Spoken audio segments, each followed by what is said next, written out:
as Bunky mentioned, culture of security is important, and I had been to a few security conferences myself, especially at DEF CON, where people are like super geeky and like they're like geniuses on air. And I was like, I want to give a presentation, but what should I talk about? So, okay, culture is universal, Anybody can talk about it, even if you haven't built the latest, coolest tool. So that's why I chose this topic. So just share my story. And like as this slide says, this is one sign, but it means different things for different people. And that is one of the challenges. Maybe one sector is developers, one sector is sysadmins, one sector is management, and poor InfoSec on the other side. So I just wanted to share my story, So back in 2005, 2007, I was at New York City. I was working for Goldman Sachs, and it was at Wall Street. I wasn't wolf of the Wall Street. I was more like sheep of the Wall Street. It was high pressure environment for all of us. People worked hard and played hard, and it was high power processing. And we talk about SOX and separation of duties, but when it is 2:59 p.m. and if you miss the feed, the company loses $1 million, like 10 managing directors are around your desk. The developer updates the production database directly, because who cares about compliance when the company is losing money? So we passed compliance anyways. So next, I had to take a break, so I went to a little more relaxed environment. The neighboring state, Connecticut, it was a beautiful place called New London. The company was called Pfizer. And instead of Wall Street bankers, we had mad scientists. So they were walking around their lab coats, and they were well respected. We didn't know what was going through their head. And funny story, a parking lot was called Viagra. So anyways, that was the biggest money earner for the company. So we had a lot of respect. So we managed documents. Pfizer, over a period of time, had acquired little labs from different companies. So we were managing all these documents. And FDA was a word that would make everyone shiver. So that was another thing I learned.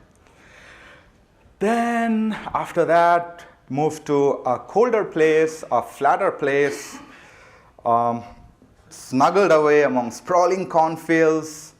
In Midwest America, the company was State Farm Insurance. And here, the rock stars were the insurance agents. So we respected insurance agents because they sold policies and they brought in the money. And of course, we had a lot of mainframe systems, and it was RACF security. We had a lot of B2B integration with OnStar and other companies. Selling policies, buying policies on mobile phone was getting popular.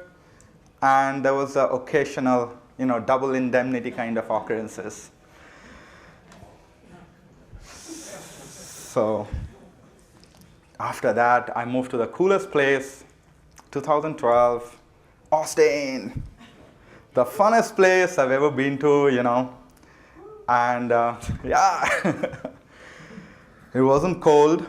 You could, and if State Farm Insurance was like the mother of processes and procedures, because at State Farm, I have one State Farm colleague whom I met outside, but he's not here. But, the most important thing was availability of systems. Like the systems have to be available to sell policies.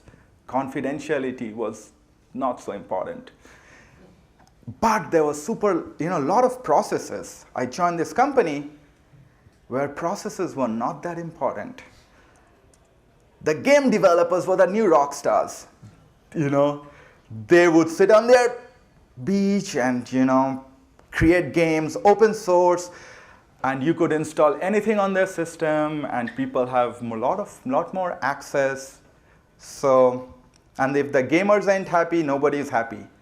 And there was a lot of risk, because if the game doesn't succeed, the studios are going to fall down. So there was great risk ahead. So with that, I thought, what is culture? That is the culture that I saw from New York to Connecticut to Illinois to Austin. So there's a cool slide on culture.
So anyways, so as we read, culture is a collective treasure that is part of our collective memory, of our perception of ourselves.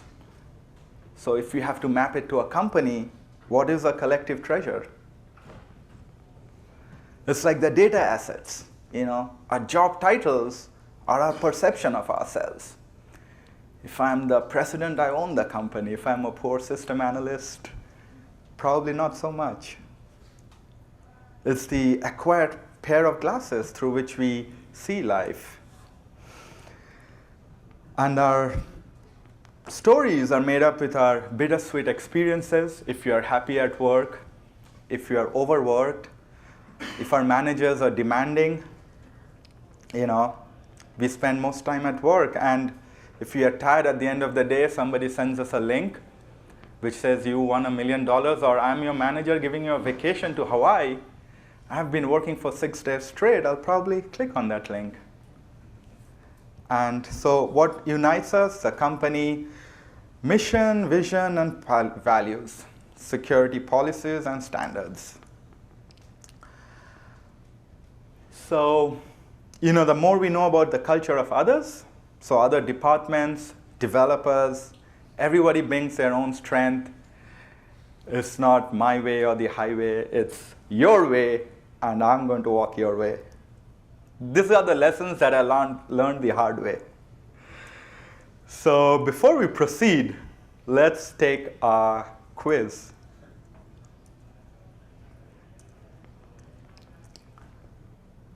Okay, anybody would like to take a guess? What is the average estimated cost per record of a data breach? 9 cents. Sorry? C. Okay, it's actually somewhere in the middle. It really depends on the impact of the breach, but as the volume goes up, the cost goes down, but the mean is 58 cents. Another one. How long does it take for an attacker to compromise your system? Seconds, is that the answer? Yes, that is the answer. How long does it take for an attacker to walk away with your data? Minutes, yes. Most of the times, 28% of cases, it took the attacker less than a minute. How many vulnerabilities do you need to defend against? 7 million, and 1, and 2, and 3. Yeah, actually, there was 7 million, but that we'll come to more details on that. So, what was the common age of vulnerabilities seen in 2014? B. B? Sorry to say, Griff, you got the wrong answer. Yeah, this is from Verizon data breach report. And the funny thing is, most of the vulnerabilities, like the CVEs, were from 1999 to 2002 range. You know, SNMP version 1, Windows RDP, FTP protocols. Because we don't use them, nobody thinks they're still there, and they're a good gateway.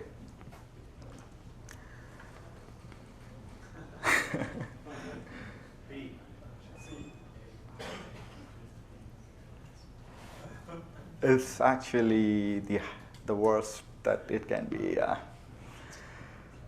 So there are 23%. So since I was studying about culture, I thought like a lot of cultural incidents have happened because of insider attacks, you know.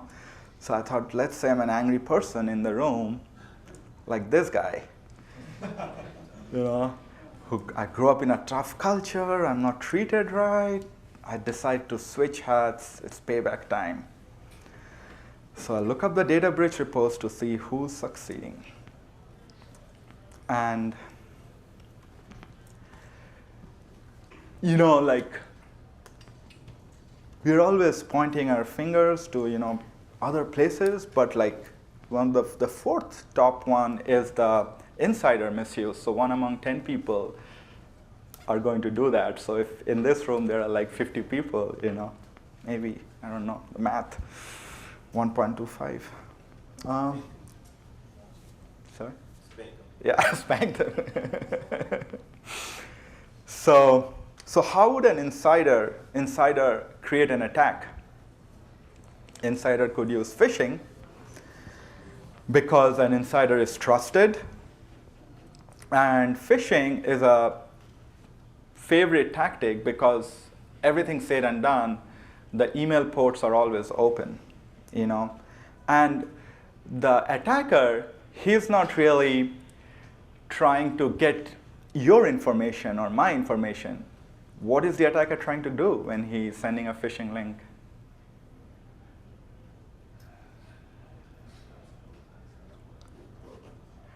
The attacker is basically trying to establish a foothold into your organization. So, and most of the cyber espionage events have featured phishing.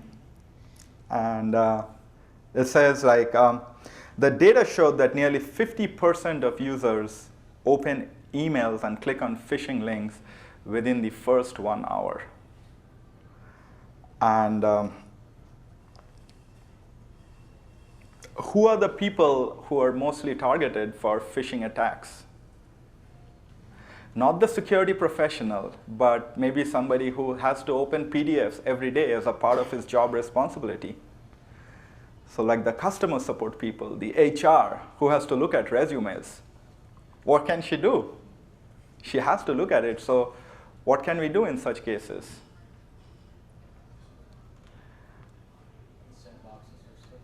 Yeah, sandbox a system, not give them admin rights. And of course, security awareness training. Yeah, sorry. So the next one was vulnerabilities. And the top 10 vulnerabilities were, as I said, you know, like the top 10 CVEs were like Microsoft Windows XP, Windows 2000, XSS, directory traversal, RDP, SSL. These were all, if you look at the year range, they're from 1999 to 2002. So the attackers don't really have to work hard, you know.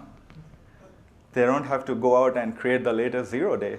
It's like a million days. So let's say this angry guy wants to create more attacks. Stolen credentials, surprisingly, you know, are the root cause of 95% of web attacks. And when we were discussing this in our OWASP group study, like we go to Discount Electronics or Goodwill and buy the computers which are sitting out there. Somebody said, I don't need this and sold it off, but that user's information is still sitting there. And someone shared a story like even the police department, they were selling off their printers, but the scanned information was still available on the spool. Yeah. So, two-factor authentication can be helpful. Using password manager can be helpful. So, coming back to our angry insider, privilege abuse. Mostly the cases where we have seen insider attacks are these industries: public, healthcare, and financial services. And if you look at the chart, the end user is targeted the most, and then there are some sysadmins and other people. And it was 55% was privilege abuse, where there were internal actors involved. So sometimes instead of looking far away to the other corner of the globe, maybe we should look inside our company and see what's going on. And that would reduce some security threats. Anyway, I gave too much information. Let's take a deep breath. So let's go back to this angry guy. And he was like, why is he angry? Because he's not happy at his work. And so I searched, what are the factors that make you happy at your work? So, this is from the Boston Consulting Group. Take your time to read this and maybe implement it in your company.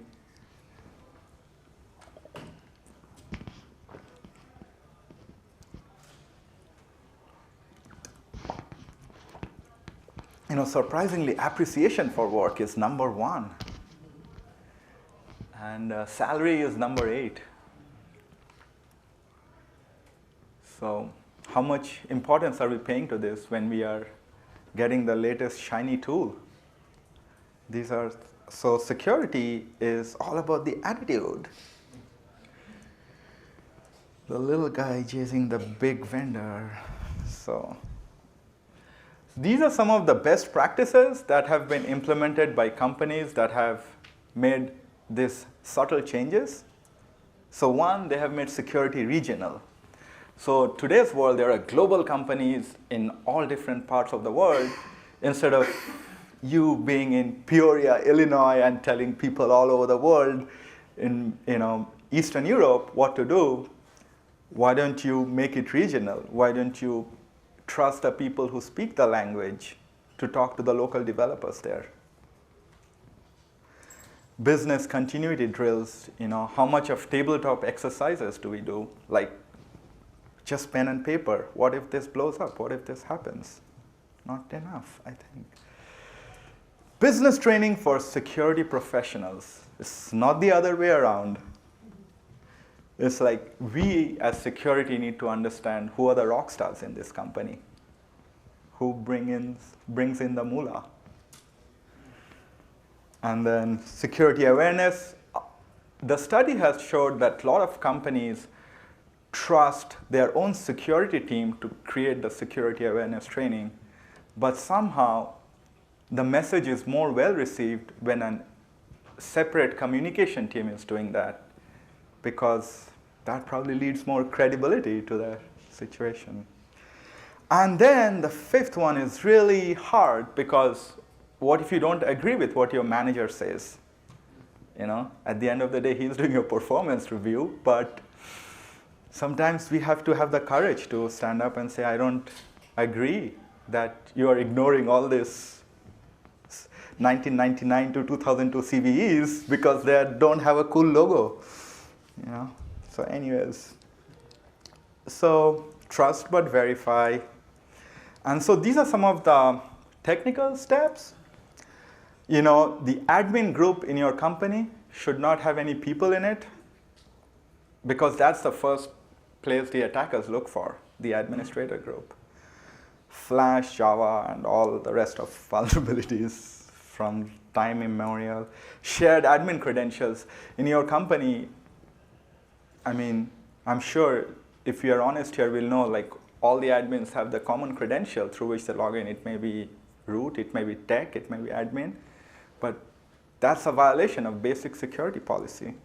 So use Lieberman or something where they can, not promoting any vendor, but use some kind of temporary access instead of monitoring and alerting. Like in Target, they were doing monitoring and alerting, but they were not being alert about it.